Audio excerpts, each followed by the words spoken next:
ole ro thang pu ya RTP hian Christian la bu hian lucky in siak lo ta hi om no la engtia aki hi zon tur nge ti te kha ron zo ta lucky zon dan hi tam tak soi tu ro ma thui tak soi tu ro ma kan Christian la bua lucky an da dan hi chu tu na kan muang hi alo ni ta ni en ti nan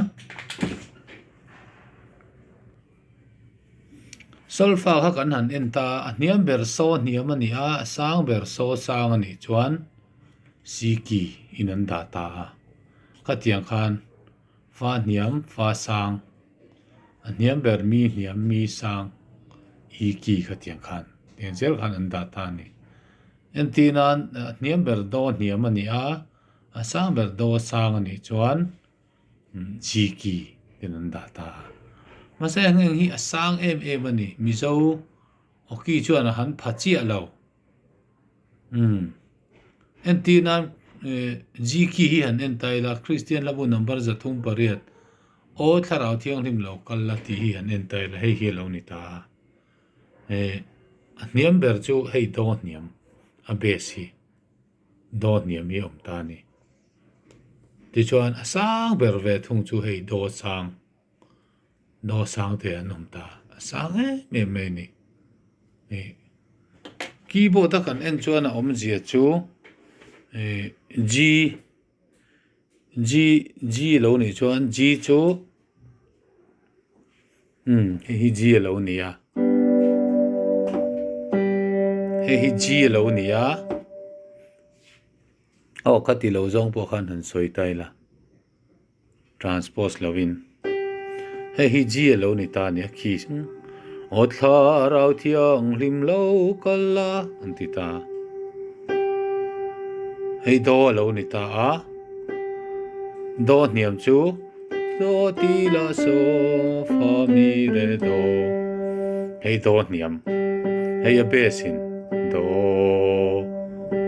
lo tia do hei hi han kai ni chu wangin octave thum octave ni kha hol ta ni heta tang hian hei octave khat heta tang hian hei octave ni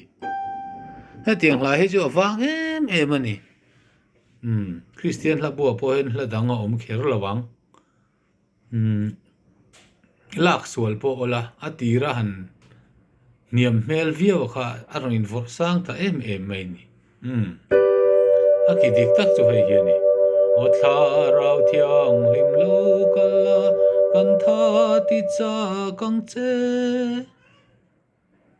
sakla rel om vak lo kan rin na in min hu ti la chu mi ram nuam tak chu mi ram nuam tak chu mi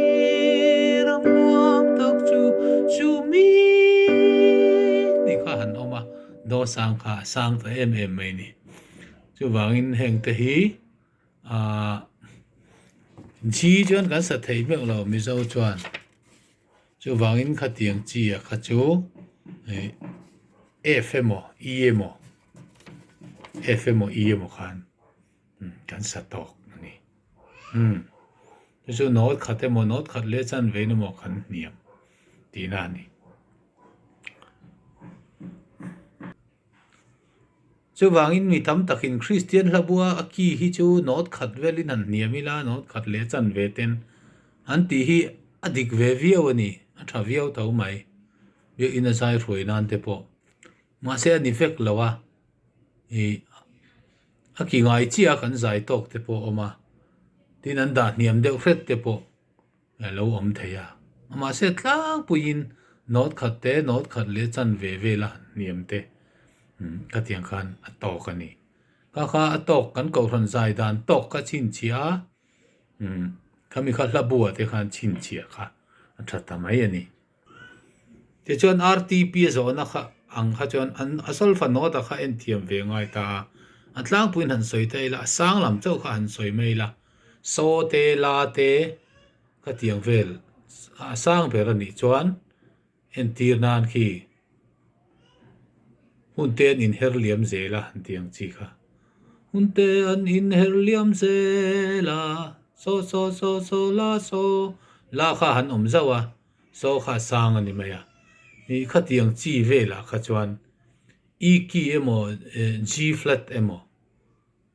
khatiang vel e flat emo khatiang vel por kha atok thin ani Christian la bo han g hian an da le ta lo sang le ta g chu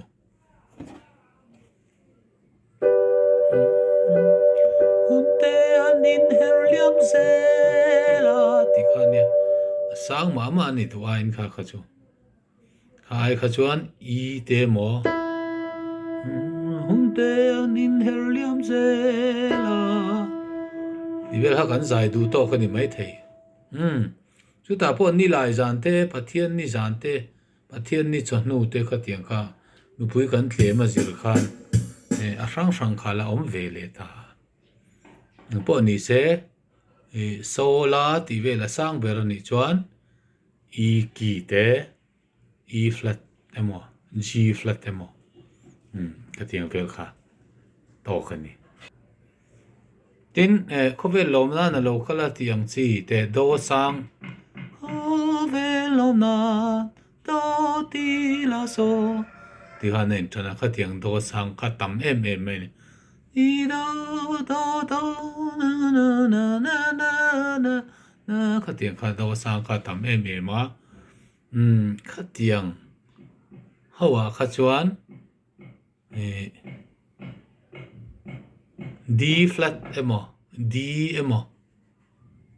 kha tiang vel kha tok thin ani khalai kha chu soi thiam har khop me chu mi ki ni chuan chu mi thi kha ma se chi rang hlom kha ting kha na ve ya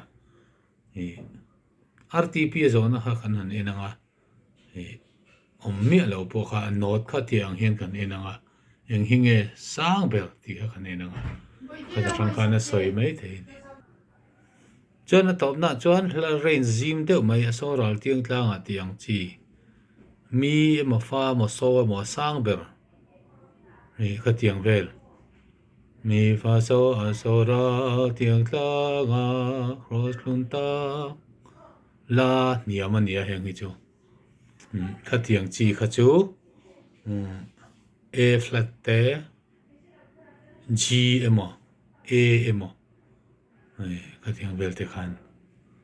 lak tok le ta ni ar san na tin reng noi le kan ni tiang chi te ram ni tlang ai lo wa chuan ti ti